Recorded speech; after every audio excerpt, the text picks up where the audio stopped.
Hello guys, welcome to my YouTube channel code with Pike. आज हम discuss करने वाले हैं बेसिक्स ऑफ CSS। तो चलिए अपने डॉक्यूमेंटेशन की तरफ। अगर आपने अभी तक वीडियो को लाइक नहीं किया हुआ है और कमेंट नहीं किया हुआ है तो प्लीज़ वीडियो को पॉज करके कर दीजिए, क्योंकि उससे हमारी हौसला अफजाई हो सकती है। तो चलिए स्टार्ट करते हैं। तो अपने डॉक्यूमेंटेशन पे चलते हैं। तो आज हम क्या डिस्कस करने वाले हैं? बेसिक सिंटैक्स क्या है CSS की, इंक्लूड स्टाइलिंग क्या है, इंक्लूडिंग स्टाइल्स क्या है, कमेंट्स क्या है, MDN डॉक्यूमेंटेशन क्या है, ब्राउज़र टूल क्या है और सेलेक्टर्स क्या है। तो सबसे पहले हम स्टार्ट करते हैं बेसिक सिंटैक्स।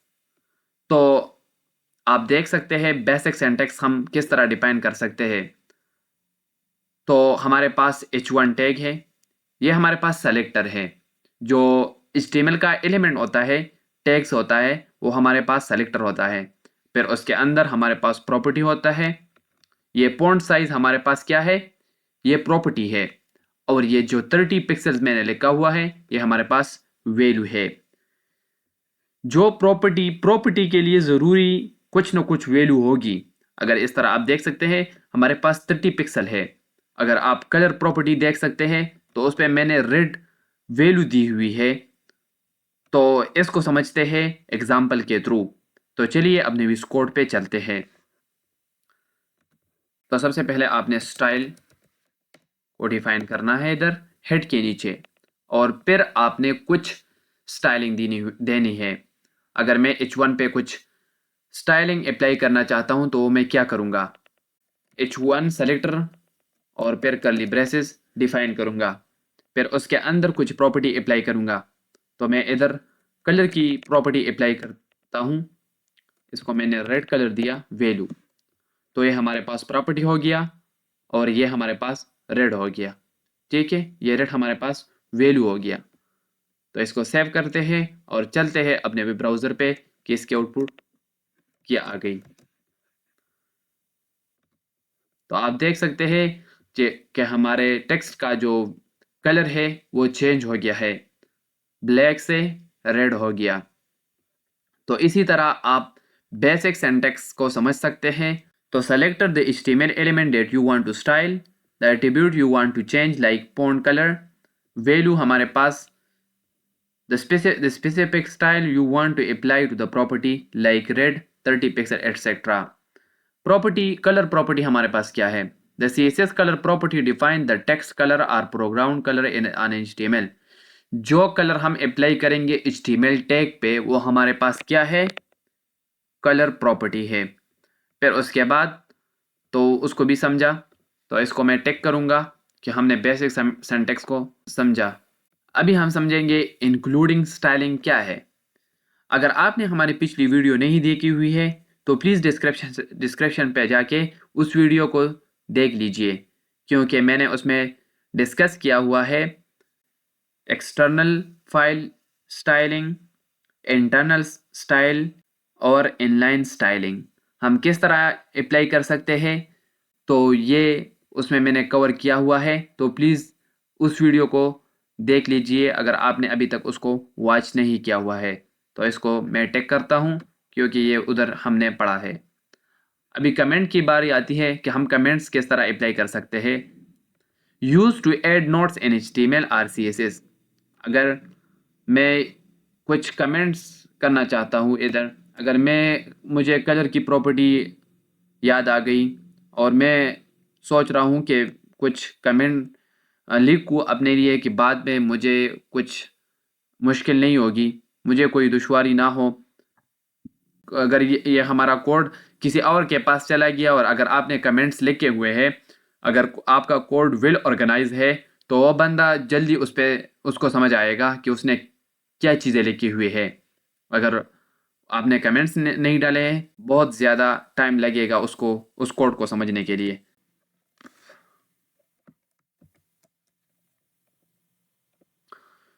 तो CSS में हम इस तरह कमेंट डालते हैं, ठीक है।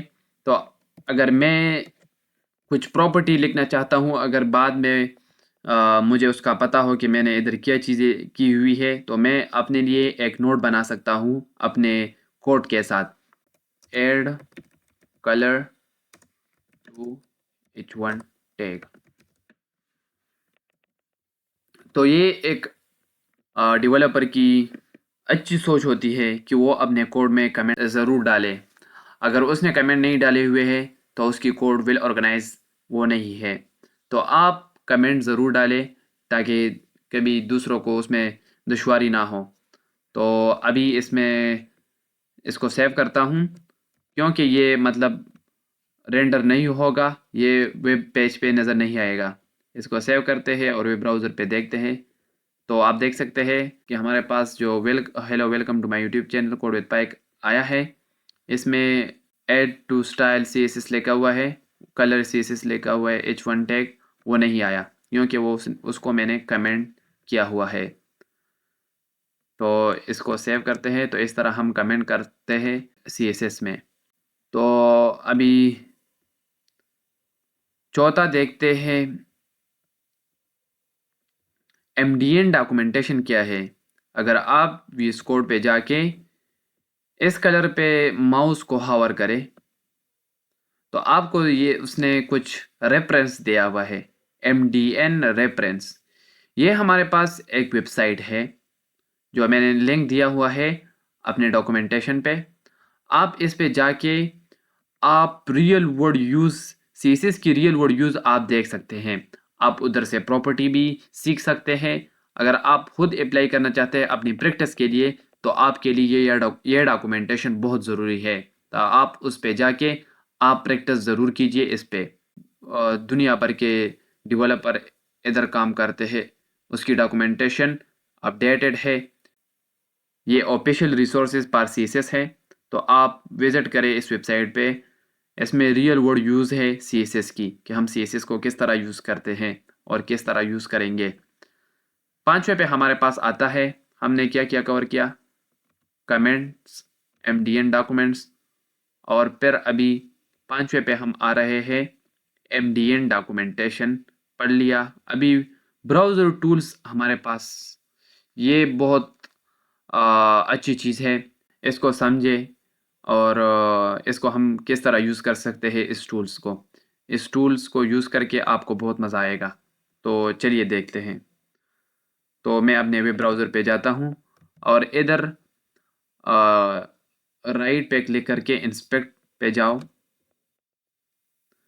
इंस्पेक्ट पे जाने के बाद आपको जो आपका पेज है, जो आपका वेब ब्राउज़र जो हमारा पेज है, उसने मुझे वो सब कुछ एलिमेंट्स जो HTML के टैग्स है उसने मुझे दे दिए। अगर मैं इस HTML बॉडी पे क्लिक करता हूँ तो वो मुझे सब कुछ दिखाई दे रहा है। अगर मैं हेडर पे जाऊँ तो इसमें अभी स्टाइलिंग पे गया तो वो जो प्रॉपर्टीज़ मैंने अप्लाई किए हुए हैं और जो कमेंट भी मैंने अप्लाई किए हुए हैं वो इधर आ गए हैं। फिर बॉडी पे जाता हूँ और फिर बॉडी के H1 टैग पे हावर करके वो मुझे सेलेक्ट कर रहा है। तो ये हमारे पास एक अच्छी टूल्स है। अगर मैं इसकी कलर चेंज करता हूँ, इसको मैं ब्लू करूँ तो इसकी कलर चेंज हो गई। अगर मैं इस H1 टैग में कुछ चेंजेस करूँ,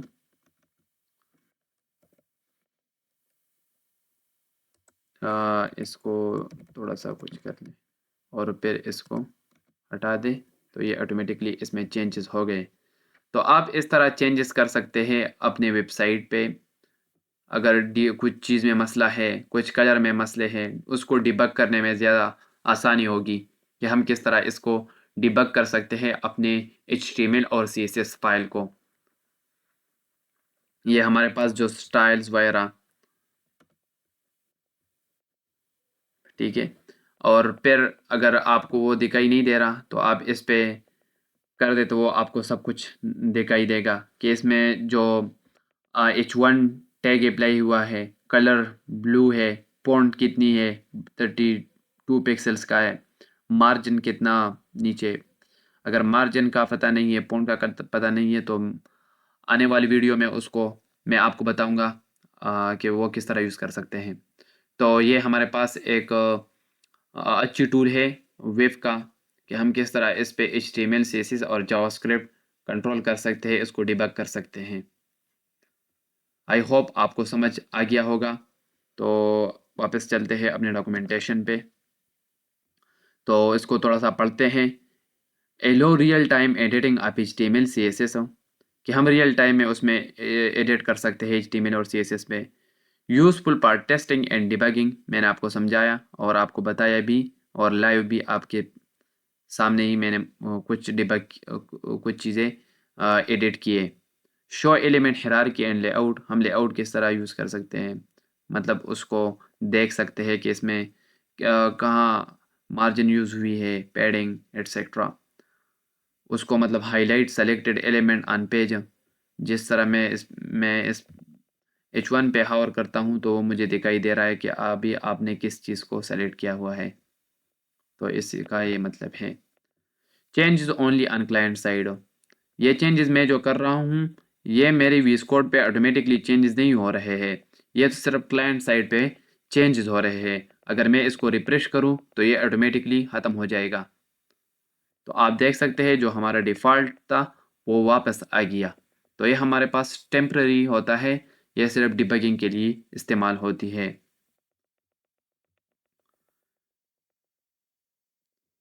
अभी हम कुछ सेलेक्टर के बारे में पढ़ेंगे। एलिमेंट सेलेक्टर हमारे पास क्या है? Target element, select element based on their tag name. जिस तरह हमने अभी H1 टैग को सेलेक्ट किया तो ये हमारे पास एक सेलेक्टर है, तो उसको अपने नाम से उसको एडिट कर सकते हैं, उसको एडिट करें। Target element select HTML simply syntax, मतलब सिंटेक्स उसकी क्या होनी चाहिए, मतलब उसका नाम, जो हमारे पास एलिमेंट है उसका नाम। Uniform styling helps in applying consistent style to an all instance, हम डायरेक्टली उस पर स्टाइलिंग अप्लाई कर सकते हैं। Easy to use, straightforward and easy to implement for basic styling. ये जो यूनिवर्सल स्टाइल है ये बहुत अहम है। Matches all targets and style all element on web page. Syntax utilize as asterisk, हम एस्ट्रिक से इसको रिप्रेजेंट करते हैं इस यूनिवर्सल सेलेक्टर को। रीसेट स्टाइलिंग कॉमनली यूज क्या होता है, इसकी यूज हम क्यों यूज करते हैं इस यूनिवर्सल को? Reset margin and padding globally, जो हमारे पास वेब पेज आता है उस पर थोड़ा सा बाय डिफ़ॉल्ट मार्जिन होता है और पैडिंग होता है, तो उसको हम किस तरह रीसेट कर सकते हैं? इस एस्ट्रिक के ज़रिए, इस यूनिवर्सल सेलेक्टर के ज़रिए। Broad styling useful for setting universal attribute like font colour, अगर मुझे एक पेज पे लाइक अगर मैं इस वेब ब्राउज़र पे आता हूँ, ये कलर जो हमारे पास है रेड कलर, अगर मैं ये सारे पेज पे अप्लाई करना चाहता हूँ तो मैं उसको किधर डिफाइन करूँगा? यूनिवर्सल सेलेक्टर पे, उधर डिफाइन करके ये सारा जो पेज है उस पर अप्लाई हो जाएगा।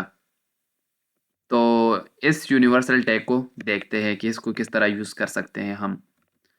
तो अभी मैं बॉडी पे थोड़ा सा कलर अप्लाई करूँगा और फिर आपको पता चल जाएगा कि इसकी किस तरह काम करता है। तो अभी बॉडी में सेलेक्ट करता हूँ, बॉडी का नाम मैंने डाल दिया, बैकग्राउंड कलर में एक्वा करता हूँ और फिर इसको सेव करते हैं और फिर इसकी चेंजेस वेब ब्राउज़र पे देखते हैं। तो इसको मैं हटाता हूँ इसको। तो आप देख सकते हैं ये जो हमारा बॉडी है वो ऑटोमेटिकली चेंज हो गया है।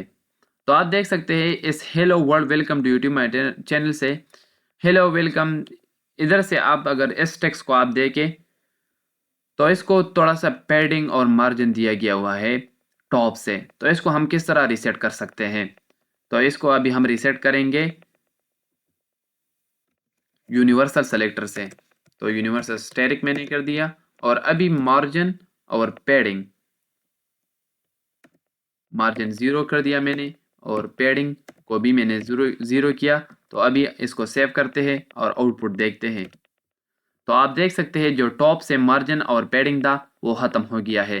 तो इसी तरह हम इस कॉमनली यूज़ करते हैं इस स्टैटिक को, इस मार्जिन और पैडिंग को रीसेट करने के लिए।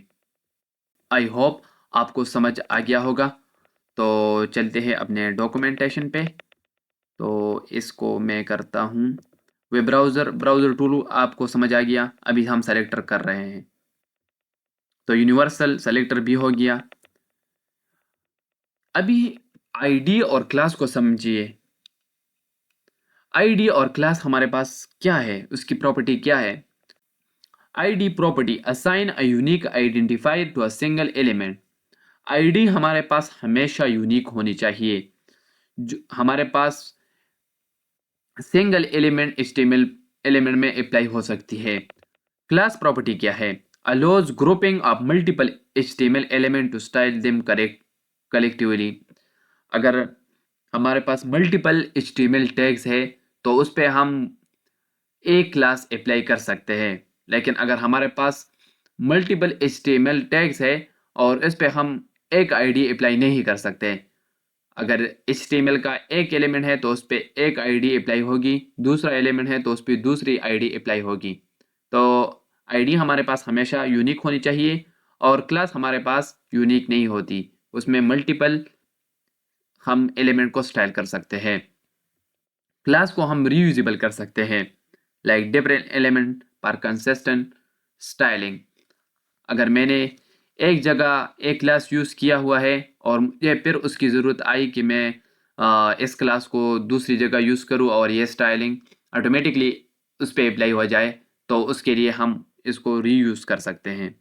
फिर उसके बाद बहुत प्रॉपर्टीज़ हमारे पास टारगेटिंग स्पेसिफिक एलिमेंट हम कर सकते हैं और क्लास पे हम ओनली ग्रुप एलिमेंट को देख सकते हैं और आईडी में ओनली सिंगल एलिमेंट को। तो चलते ही आईडी क्या है हमारे पास। Unique identifier target a specific element with unique ID attribute. Use क्या हम करते हैं? हैश यूज़ करते हैं CSS में। Single use each ID should be use once per page पर यूनिकनेस। हम आईडी सिर्फ पर पेज में सिर्फ एक दफ़ा यूज़ कर सकते हैं। स्पेसिफिक टारगेटिंग आइडियल पर स्टाइलिंग इंडिविजुअल। अगर ऐसी स्टाइल हम करते हैं कि उसमें दूसरी जगह उसको रिपीट ना हो, मतलब यूनिक सारे पेज पे हम सिर्फ अप्लाई करें, तो उसके लिए हम आईडी यूज़ करेंगे। तो चलिए आईडी की यूज़ करते हैं। तो इसको कमेंट करते हैं और ये कलर इसको भी कमेंट करते हैं।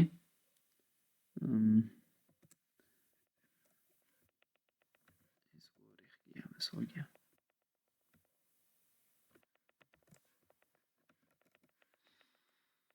तो इसको अनकमेंट करते हैं। चले हो गया। अभी देखते हैं इसको।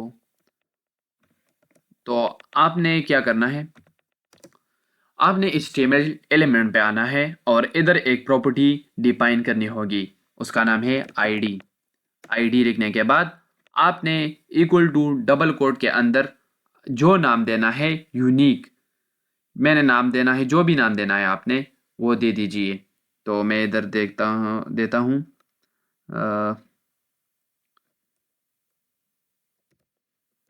हेडिंग। ठीक है, और हेड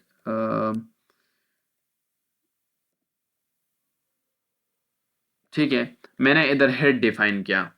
तो अभी मैं जो भी चेंजेस करूँगा तो वो मैं इस हेड के मुताबिक करूँगा।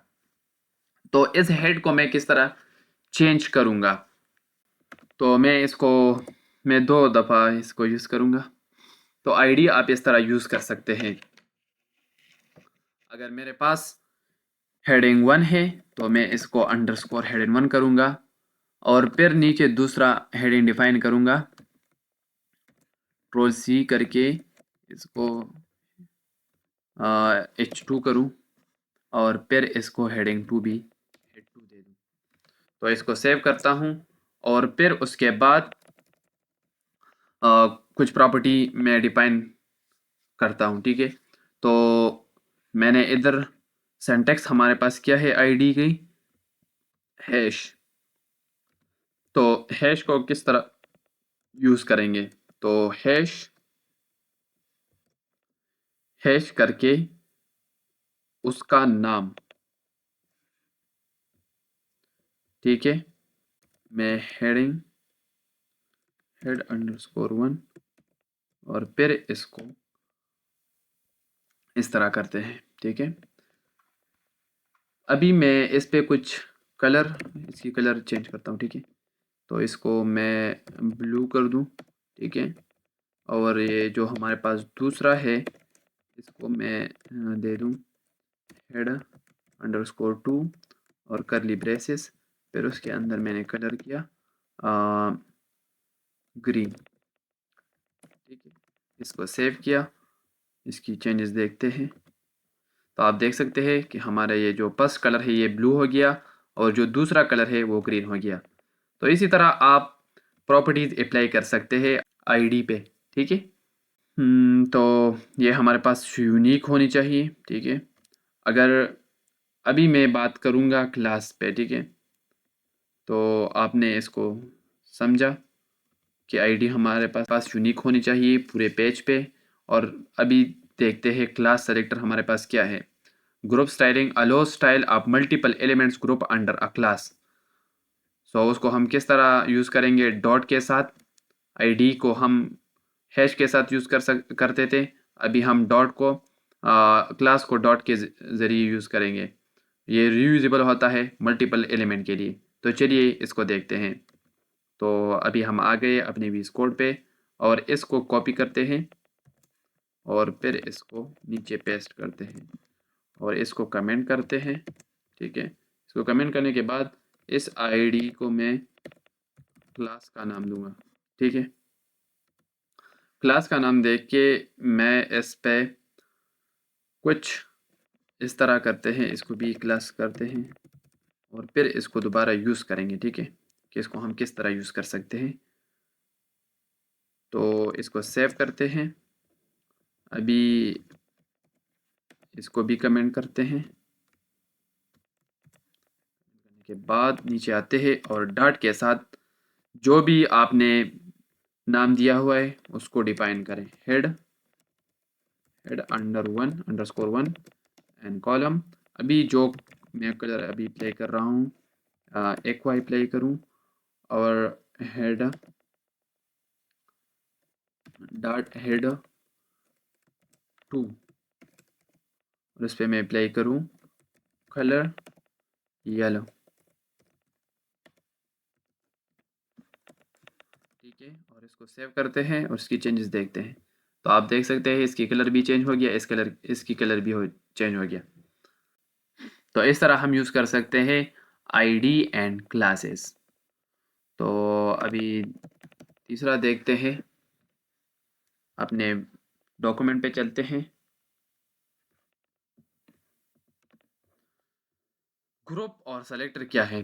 अगर हमारे पास मल्टीपल सेलेक्टर हैं, अगर मेरे पास H1 है और H1 के अंदर मैंने हेडिंग लिखा, फिर इसको कॉपी किया, इसको एंटर किया, कंट्रोल V,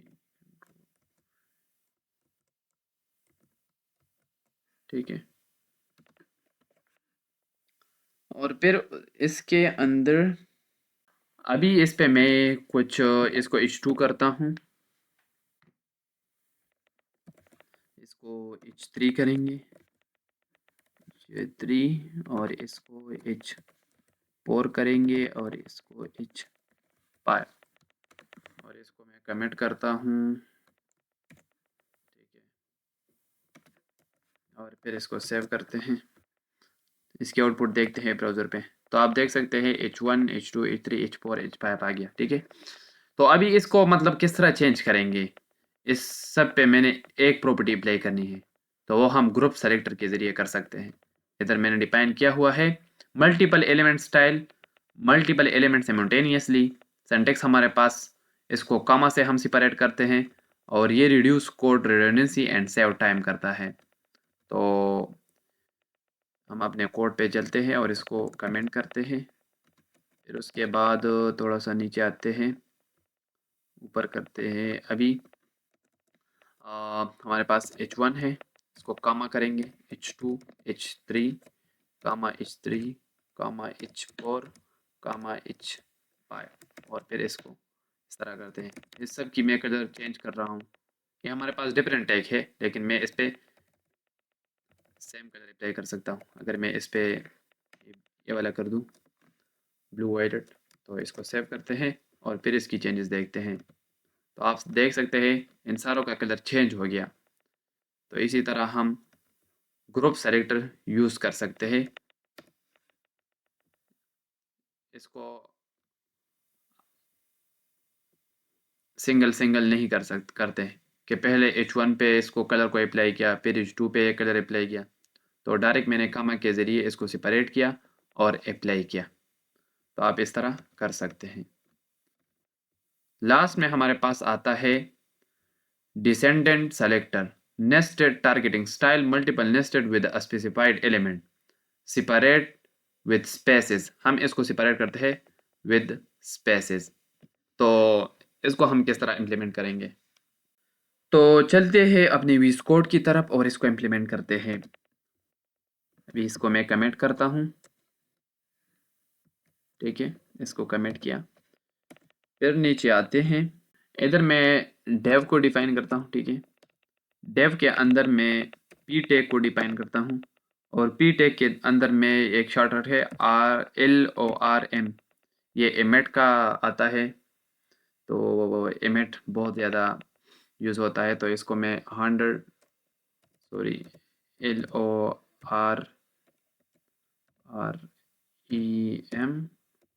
100 वर्ड लिखता हूँ। मुझे 100 वर्ड डिफ़ॉल्ट वर्ड दे दें, तो इसको मैं सेव करता हूँ ताकि ये अलाइन हो जाए। तो ये हमारे पास 100 वर्ड्स आ गए। फिर एसडिव के बाहर मैं एक पी टैग डिफाइन करता हूँ और इस पे 50 वर्ड में प्रिंट करना चाहता हूँ और LOREM 30 करते हैं और इसको एंटर करते हैं, इसको सेव करते हैं। तो अभी मैं इस पे ये जो डिसेंडेंट सेलेक्टर है इसको मैं किस तरह अप्लाई करूँगा, तो चलिए देखते हैं। तो मैंने डेव के अंदर पी टैग को एक डिफाइन किया और दूसरा डेव के बाहर मैंने डिफाइन किया। तो अभी इसकी कलर चेंज करते हैं। तो सबसे पहले इसको मैं कमेंट करता हूँ, ठीक है। कमेंट करने के बाद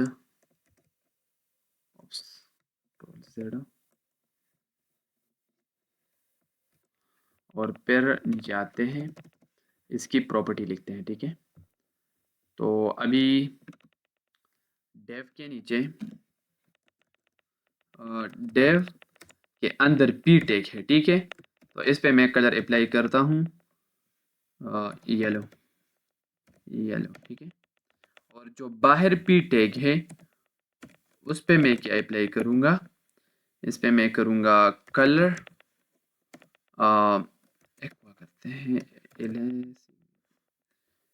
ओके, तो सही वाइट देखेगा। तो इसको ग्रे करते हैं, ठीक है। ये है गया, इसको सेव करते हैं और इसकी आउटपुट देखते हैं कि आउटपुट क्या आ गई। तो आप देख सकते हैं जो पहला हमारे पास है उसकी कलर येलो है और ये हमारे पास ग्रे आ गया, ठीक है। तो इसको हम इस तरह इम्प्लीमेंट करते हैं। ये डिसेंडेंट सेलेक्टर है, ठीक है। इसको मतलब हमारे पास डेव के अंदर पी टैग है, तो ये डेव पे गया और डेव के अंदर जो सेलेक्टर पी टैग है उसका कलर येलो कर दिया। जो बाहर पी टैग है उसका ग्रे ही रहने दिया। तो ये थी आज की हमारी वीडियो। अगर आपको अच्छी लगी हो तो प्लीज़ हमारे चैनल को सब्सक्राइब कीजिए, वीडियो को लाइक एंड शेयर ज़रूर कीजिए। Thanks for watching this video.